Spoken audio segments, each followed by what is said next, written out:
75 years have gone by since we attained independence as a nation. It's a time for great celebration. What is the first symbol of the country that comes to mind? It is invariably the national flag.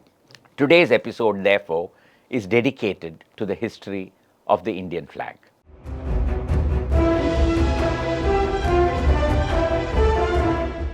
Prior to the British, India had several kingdoms, and each kingdom would have its own flag. When the kings went to war, they would carry their flags with them, and it was possible for the armies to see where their ruler was based on the flag. It was believed that whichever flag fell first, that army would suffer defeat. Then came the British, and at the end of the Sepoy Mutiny, or the First War of Indian Independence in 1857, the British and some of the princes of India felt that the country needed a flag. For the first time, a flag was designed with the Union Jack in the left-hand top corner and a Star of India on the right side of the flag. That was supposed to be the Indian flag designed by the British. Not many people really bothered with it, and it was forgotten very soon. But what is often not remembered is that the first ever place where the British flag flew was Madras in Fort St. George, and that was in October 1688, when permission was received to fly the British flag on that fort. Governor Elihu Yale made it a great celebration, and from then on the Union Jack flew in various parts of the country. Cut to 1904, when the freedom movement slowly began to gain ground. Sister Nivedita, whose real name was Margaret Noble and who was a disciple of Swami Vivekananda, designed a flag for India. It had an ochre background in which there was a yellow thunderbolt, Indra's Vajrayudha, with the crescent moon incorporated into it. Vande Mataram was inscribed on both sides of that thunderbolt. Why Vande Mataram? Because in the previous century, Bankim Chandra Chatterjee had written the Bengali novel Anandamath, and that was the first time when Mother India was depicted as a goddess, somebody who needed to be worshipped as Kali. And the song Vande Mataram occurs in that particular work.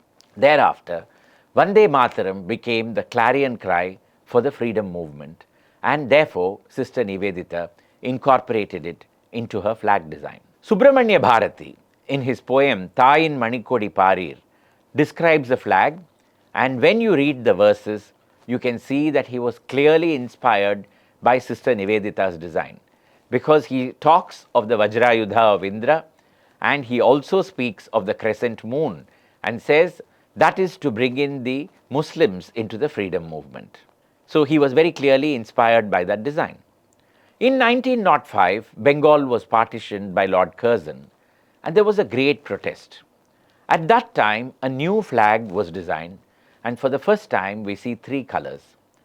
There were three bands, with blue being on the top, and in the blue there were 8 stars. Next, below that, Vande Mataram was inscribed, and in the right at the bottom panel, there was the sun and the crescent moon.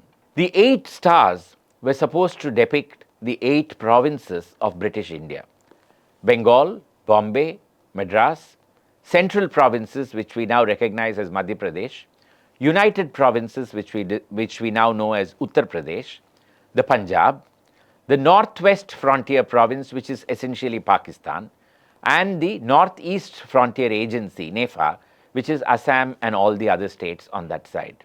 This flag, with some modifications to its design, was used by Madame Bikaiji Kama in the International Socialist Congress in Stuttgart in Germany in 1907.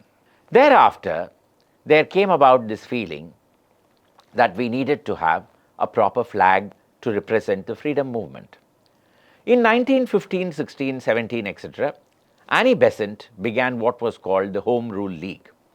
She began championing India's attaining freedom and ruling by itself. Lokmanya Bal Gangadhar Tilak associated himself with her, and the two of them designed a flag. It had red and green in alternate bands, and it had 7 stars. The 7 stars, according to Lokmanya Bal Gangadhar Tilak, were supposed to represent the 7 sages of ancient times. The red and the green were supposed to bring in the Muslims and the Hindus. This flag was the first to be banned by the British government, and that was in Coimbatore, when they felt that it was a threat to the British government to show this flag. Thereafter, discussions continued. The lawyers of the High Court of Madras commissioned Pingali Venkayya, an agriculturalist and a teacher of Andhra, to submit some designs. Later, in 1921, when Mahatma Gandhi was touring South India, Venkayya met him in Vijayawada and presented him with the designs. Gandhi made a few modifications and desired Venkayya to bring the new flag to him by a certain date. There was a delay, and so the Mahatma designed a flag by himself, and that had ochre, green and white. The white was to bring in all the other religions, and it was right on top. And in between you had the charkha, which was Gandhi's favorite instrument. This was changed when Venkayya brought his design, which had the ochre, white and green design with the charkha in the middle. That became the symbol of the Congress and of the freedom movement. It was also known as the Swarajya Flag, and that is the flag that was represented and that was carried wherever the freedom fighters went. Mahatma Gandhi, who in 1921 interestingly said that the green was to represent the Muslims, the ochre the Hindus and the white people of other religions, changed his mind in 1929. Then he said that the green represents hope, ochre represents sacrifice, and white represents purity of thought. Interestingly, in the 1920s, after the Congress party adopted the flag as its own, in Maharashtra, there came about a movement called the Flag Satyagraha. In Nagpur and other places, people would go around suddenly planting these flags without warning, and the British government would then go chasing them and remove the flags and arrest those who were responsible for it. As many as 1,500 people went to prison for the Flag Satyagraha. The Congress party itself was divided in its opinion on whether it was needed, but finally decided to support the Flag Satyagraha. In 1932, as we know, Arya Bhashyam climbed up the 148-foot flagstaff in Fort St. George, removed the British flag and unfurled the same Swarajya flag over there. I have spoken to you about this in an earlier episode. In 1946-47, when it became clear that independence was just around the corner, the Constituent Assembly was formed. And one subdivision of the Assembly, or a special committee in the Assembly, was meant to debate on the design of the Indian national flag. It had members such as Babu Rajendra Prasad, K.M. Munshi, Maulana Abul Kalam Azad, B.R. Ambedkar, Sarojini Naidu, C. Rajagopalachari and several others.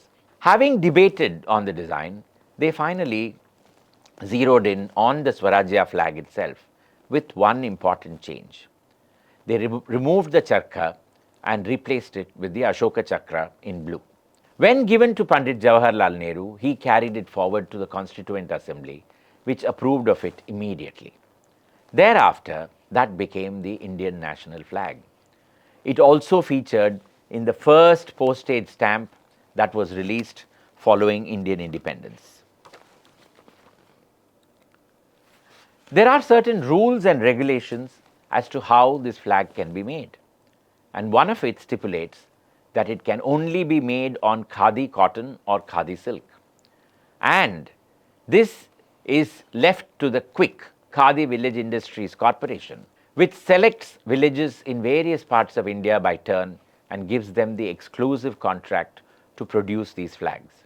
Recently, there has been a controversy when Prime Minister Narendra Modi has said that every household should fly the flag for the Indian Independence Day. But much of the flags that are being sold are made of polyester.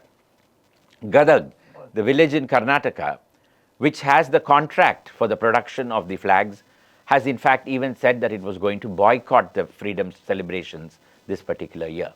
Incidentally, for all that we have now been told that we need to fly the flag in every house, Till 2002, it was not even permitted.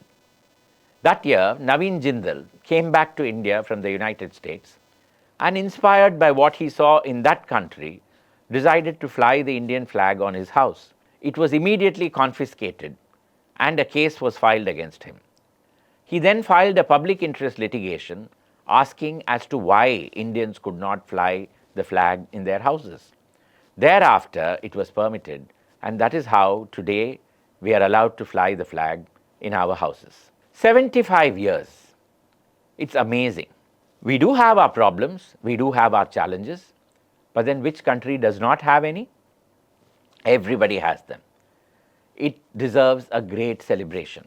75 years ago, nobody believed that India as a concept would last. But we have survived and we have made a success of it. Let us celebrate it.